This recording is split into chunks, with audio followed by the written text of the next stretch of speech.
এই পানি দেখতেছো না বন্ধু, এই পানি দেখতে অনেক সুন্দর, একদম নিট অ্যান্ড ক্লিয়ার। কিন্তু এর মধ্যে বিষাক্ত কণিকা থাকলে তুমি খেয়ে ফেলো, তোমার জন্য মৃত্যু হয়ে যেতে পারে। খালি চোখে যা দেখা যায় না। ঠিক তেমনই কিছু কিছু মানুষ আছে রূপ ধারণ করে বসে থাকে। কত সুন্দর পরিপাটি তার বেশভূষ, চলাফেরা, উপরে কত সুন্দর মহব্বত ভাবে কথা বলে। তোমার কাছে আসে তখন তোমাকে অন্ধকার ভাবে, দুশ্মনী ভাবে এবং ভয়ঙ্কর তোমারে ধ্বংস করে ফেলে চলে যাবে।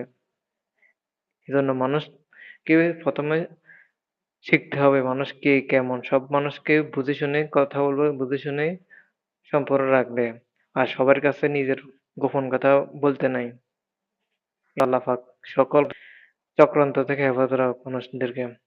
ঈমানদারদেরকে আল্লাহ তাআলা সঠিক বান্দা হিসেবে কবুল মঞ্জুর করেন। আমিন।